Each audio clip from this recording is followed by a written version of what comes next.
everyone. Welcome to Behind the Numbers. This is the show where we dig deeper to understand what matters most in business. I'm Dave Bookbinder, Senior Director at CFGI, where I help my clients with their most important accounting and finance needs. Today, I'm really super excited to welcome Keith Campagna, who's VP of Sales at the ROI Shop, and he's also a co-host of the Geeks, and Googlization podcast on W4CY Radio. Yep. Keith, welcome to Behind the Numbers. Pleasure to be here, Dave. Thanks for having me. It's a pleasure. Tell the audience a little bit about who you are, and then we'll jump into this Triple G podcast as I talk about. Yeah, thanks. So right now I'm the Vice President of Sales at the ROI Shop. And what we do is provide software to sales organizations that help them quantify how they make or save their prospective buyers money. That's one of the things I do. I also co-host the podcast, Geeks, and Googlization, which is a thought leader type HR-focused podcast where we talk about the future of work. We have HR technology leaders, thought leaders, book writers, present company included, came onto the show, and we just talk about the future of work. And for me, it's fascinating to see how there's artificial intelligence and emotional intelligence all starting to rise. And you know, I've had a career in HR tech, selling a lot of enterprise software in HR tech, and so I've seen the human element of businesses evolve, and now it's just a fascinating place to be. Yeah, let's talk more about that. How did you get involved in, well, I'm just going to call it Triple G because it's hard for me to say those three words without tripping over my own tongue. It's funny, Geeks, and Googlization rolls off of my tongue, and even Ira Wolf, the host, he stumbles on it, and so it's... So I was doing a Disrupt HR talk, which is like TED Talk for HR, with Ira. Ira sat next to me. He was presenting his book, Recruiting in the Age of Googlization, and I was presenting to a room full of HR professionals about the idea that work-life balance is an outdated myth, that workplace stress could be a competitive advantage if you learn how to help people fix it. And so I officially announced my life-work integration consulting concept. And then him and I started talking, and at the time I was working for JobVite, which is a recruitment software company, Silicon Valley based, and he had used our data in his book. So we just connected, he's building his brand, he's like a lifelong marketer, and then here I am looking to build a brand, working for a Silicon Valley company. They're progressive in the way that they let you be creative. So I was out there on LinkedIn, started doing presentations at conferences, boom, the podcast showed up, and year and a half later, we've got over 10,000 monthly listeners and having a great time. That's cool. And you mentioned it's kind of HR-centric. Is it exclusively HR, or do you go down different paths too? No, it's really about the future of work. And the future of work is people. And so it started as an HR project just because where do most people, what department inside of organizations has people as their primary element? And in today's world, where you see the talent marketplace has reduced unemployment is almost zero. So the value of people is skyrocketing. And so organizations historically haven't looked at opportunities like that. They look at product development, they look at growing sales, but now it's a matter of developing people, and that is abundant throughout the business, globally, the business world. And what are organizations doing to develop people? Is it kind of a learning and development, training type centric thing? It's a madhouse right now. The people out there, historically speaking, so let me take it back a step. Historically speaking, human resources for the last 8 or 9 decades has been a cost center.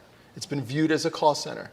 And cost centers don't generate revenue, which means they don't get investment, they don't get technology, they don't get training. That was when the talent marketplace had more available people than job openings. That has completely shifted in these last 10 years. And now the one department inside of most companies that has been lagging in progressive mindset, technology, automation, they're the ones responsible. So everyone's trying to figure out how to get employee engagement involved. So it's part people, it's part learning, it's part reskilling, because now at the same time, technology is skyrocketing in its capabilities, but they don't have people to do it. They don't know. So there's this ebb and flow of what do we do next, and who are we as an organization? How do we attract people before we lose people? It's incredible. Yeah, so talent attraction, talent retention, I mean, turnover is expensive. Yeah. Dollars-wise, and then, of course, the opportunity cost when you lose that embedded, soft skill knowledge, so to speak. You talk about engagement, all right? So historically, employee engagement is basically 30%. So 70% Yep. or 7 out of 10 people that you meet are not really engaged in their day-to-day job. Yep. Are there technology solutions that can help you either measure it or improve it? Absolutely. Absolutely. Right now, inside of the HR tech world, you see a growing number of vendors, companies that are designing what I'll call feedback loops, so that individuals coming into the workforce and individuals at the tail end of their careers have a sense of engagement. And the way to maximize time is to provide a software that makes it easy for them to give engagement, to give their feedback, to ask questions to the organization. Maybe it's their manager, maybe it's HR. But in order to do that in a way where people feel as though they're being heard, which is a big thing anymore. You look at the 35 and younger workers, they want to know that they're a part of something. Yeah.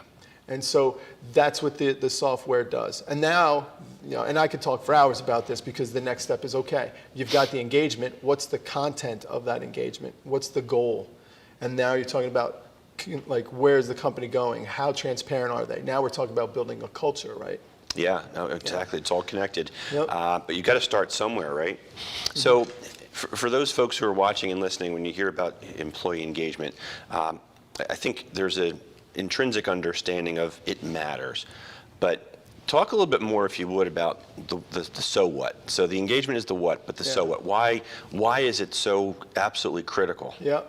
And this is where we're having a ton of fun over with the ROI Shop. Because what we do is we address and identify the value of something. So now let's look at the value of employees inside of organizations. Companies, now the SEC is a part of this. Like there's a newer international standard organization code where they're saying, as a company, most companies simply don't know what their human capital value is. And I know I'm preaching to the choir about that, right? And to see companies now recognizing, like on a high level financial, what is the impact of our human capital in terms of the value of our company? You've talked about that with Laura Queen on the show, right? So now companies are saying, if we want to prove that we're a valuable company, maybe to get acquired or maybe to just demonstrate how good we are as an organization, they need to quantify. Here we go back to quantifying the value of their human capital. And they don't have the tools. They don't know. All of this is new. What is it? Creativity is the mother of necessity, or necessity? Necessity is the mother of invention. Of invention. Yeah. So now, because there aren't enough people, like right now, people are quitting their jobs more than ever. They're not showing up for the first day of work more than ever. And it's not about money. People are trying to find connectivity. And so what companies are trying to do now is figure out how they could become valuable partners to people in their lives, which is why I call it. So with that, they're trying to figure out what are the metrics that our people, in a very human capital sense, what are the metrics and how do they impact our growth? Because historically speaking, that has been in revenue, that has been in productivity, production, right? Units sold, cost of goods sold, all of this stuff. It's been looked at almost like a cost model. But now what companies are saying, like, if we have this unbelievable product and we have 20% turnover every year in our company, or 10 or 15, all of that human capital is leaving. And that's got to have some sort of a negative impact. How do we correlate that? And so there's a ton of work now going into it. And even the SEC is making it part of their I think they've gone full, I think that there's a timeline in 2021 where you have to start reporting what these human capital metrics are so people can see what you got going on as a culture. Yeah. Did that answer your question? Yeah, that's good stuff. For people watching and listening who want to learn more about you, or if they want to contact you, how can they do that? The easiest way is to go to keithcampagna.com, or you could hit me up on LinkedIn, KeithCampagna. Gotcha. So you mentioned, and we only have about a couple minutes left in this first segment, and I want to just touch on one thing. You mentioned something about work-life integration, work-life balance. Yep. I know you've got an interesting perspective on what work-life balance really means. Would you mind sharing that? Yeah. So I think work-life balance is a fraud. It's an outdated myth as it relates to how you could work. And I've done some research, and it's a little bit of a long story, but I think I know how it got here. And the end result of 3.5 decades of that mindset of balance has left a lot of people stressed, and that's impacted productivity. And I think that we need to shift into a life-work integrated model, which is where life-work integration, my consulting concept, comes into play.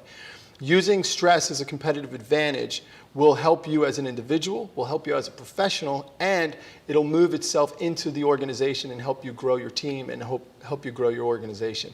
And it's this idea that you don't have to think of the work and life as two separate things. You have to shift your mindset to a place of understanding what it is you want out of your life, and then you could start to whittle away about what it is you want to do about that. And there's so much new technology that's out there. There's so much going on with epigenetics, neuroplasticity, and just simple ideas that have been kind of woo-woo for the last couple decades. But now we have science. We have data. We have Stephen Kotler with Flow. They changed the name, but it was the Flow Genome Project. Flow Collective, I think it is, or Flow Unlimited. But what they've done is they've used brain mapping technology and started to understand what it is that happens to us that creates flow state. And we maybe talk about that after the break, but flow state is when you're at your peak performance, where you feel and you perform at your best. So if you're stressed, you can't be in flow. However, there are ways to get to flow, and once you get there, you realize that you could create whatever you want to happen next. Maybe that's where we'll pick up after this break. Don't go anywhere. We've got to take a quick commercial break. We'll be right back on Behind the Numbers after this quick pause. Take care. Don't go anywhere. Reviews and more.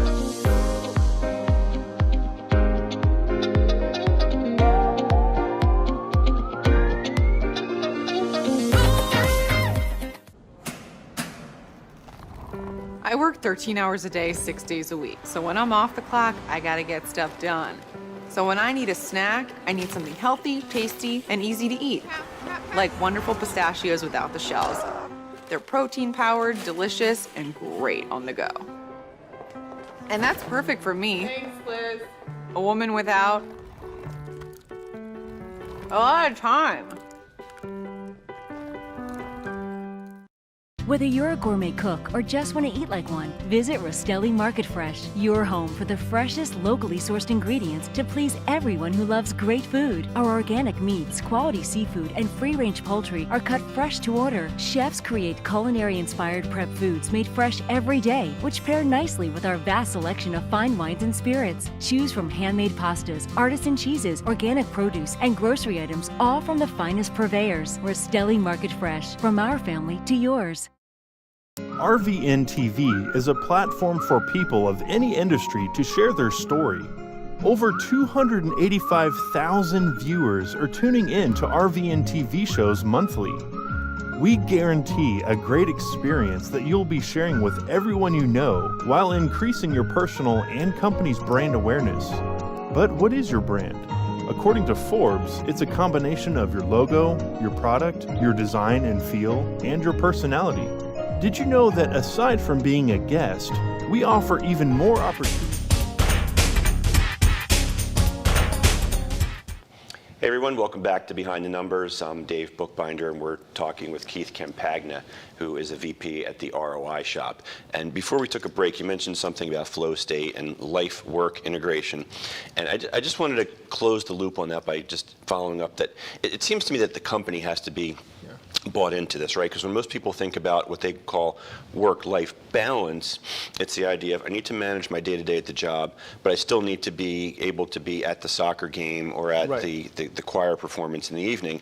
So integrating life and work as a mindset is great, don't get me wrong, but if your employer is of the mindset that, well, you need to be here to fulfill these things and you can't go do that, where does this all connect for you in life-work integration? Yeah, so to me, it's been out there the whole time, but maybe it's been in the blind spot for most people and most organizations.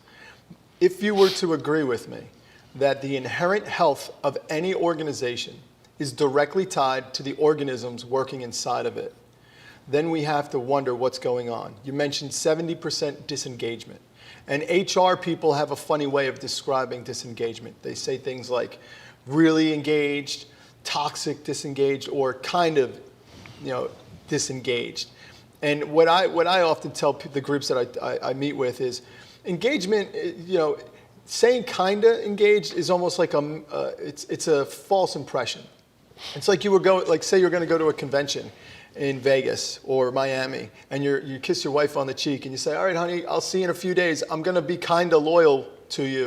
When there's no kinda, you're either loyal or not. You're either engaged or you're not. Right. And so now let's just put that aside and say, what keeps people engaged?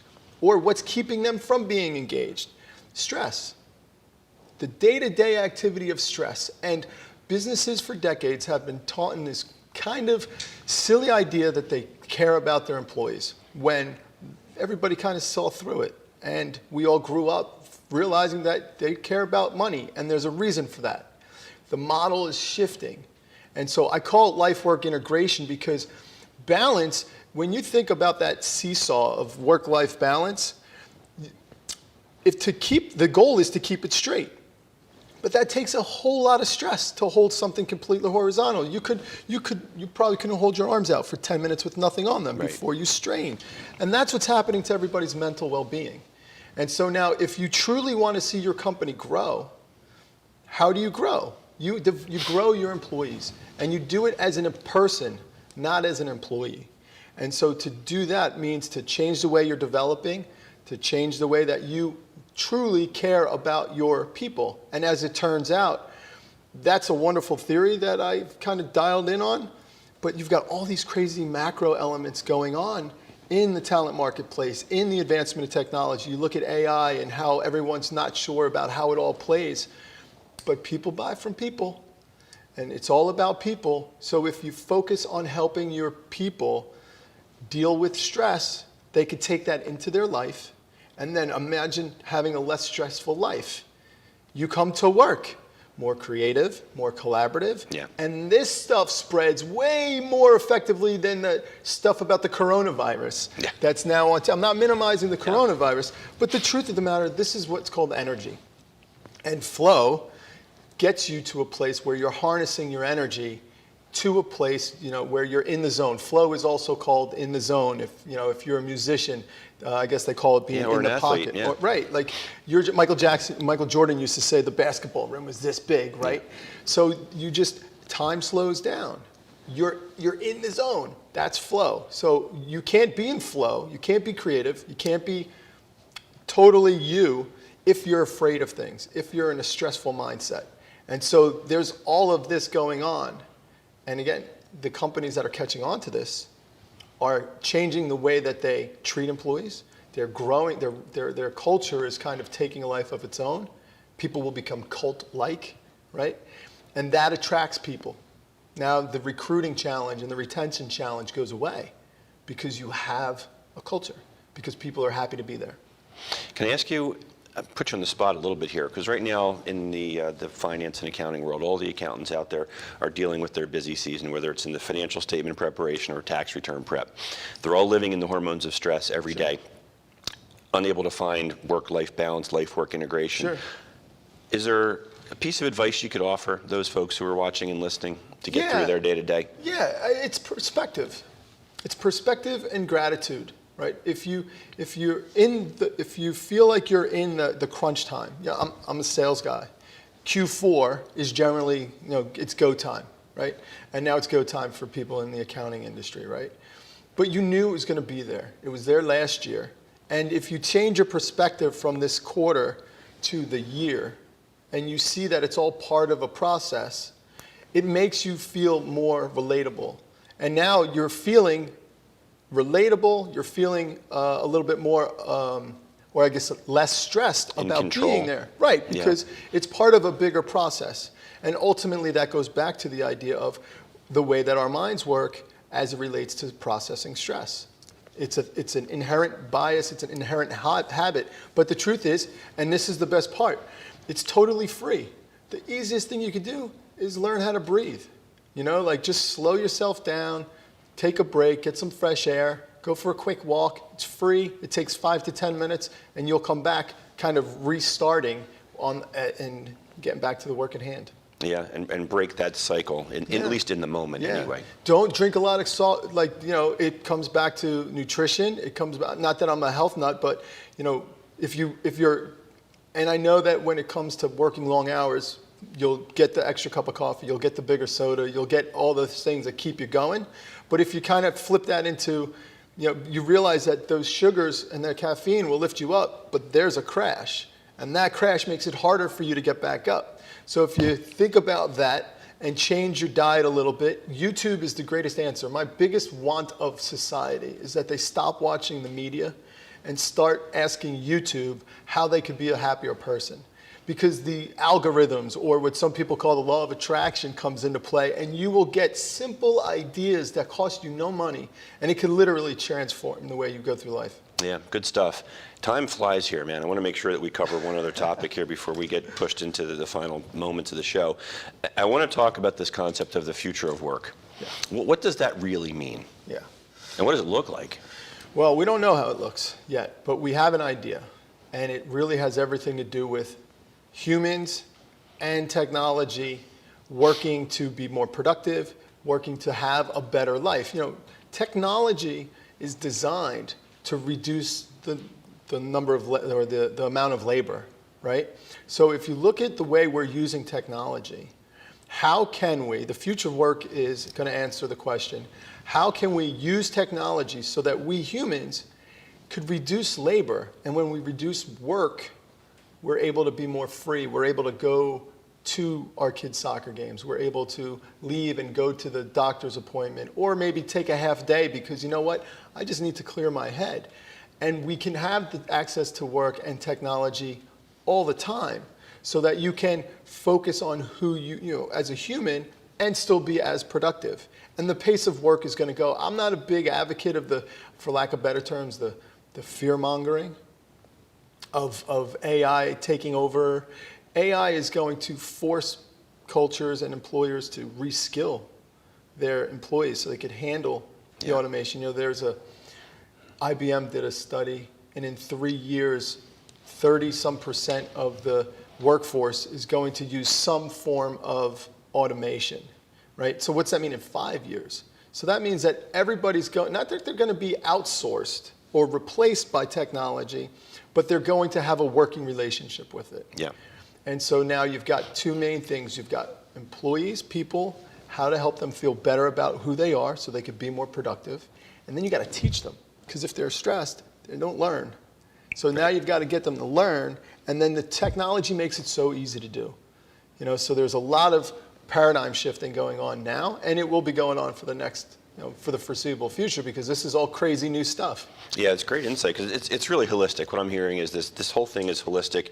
It's technology, it's mindset, it's diet, it's so many components that comprise us as individuals. Keith, how can people contact you if they want to learn more about you, or if they want to find the podcast? What can they do? Yeah, so that's right. Geeks, Geezers, and Googlization.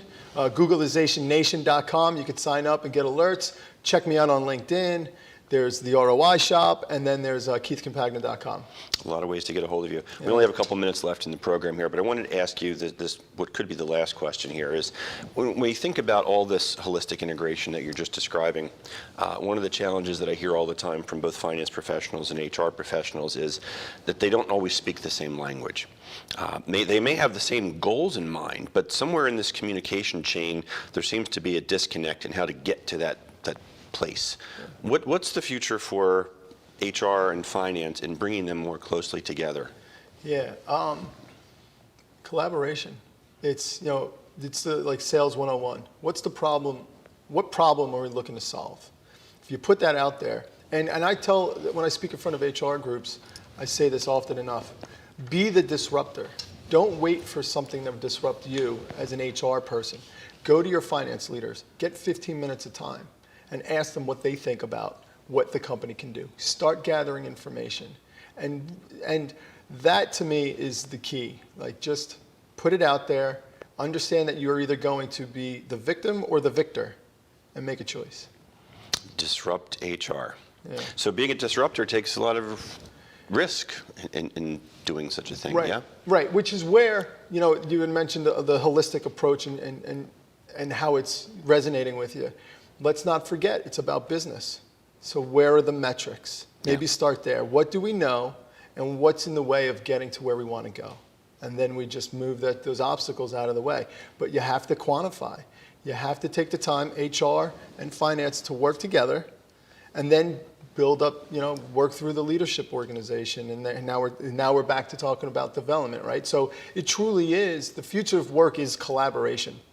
And if the internet taught us anything, it's that once you put it onto a network, you can do anything. You can change the world. Yeah, and you never know where it's going to wind up. No. I see that all the time. No. And people who are watching this program, they can learn more about this topic by checking out the Triple G podcast. Yeah, Geeks, Geezers, and Googlization. Yeah, we've got phenomenal people. We've got like global economists who talk with very real accuracy about what they feel is going to happen. And you'd be surprised, again, if you watch the news, you think that all hell is breaking loose.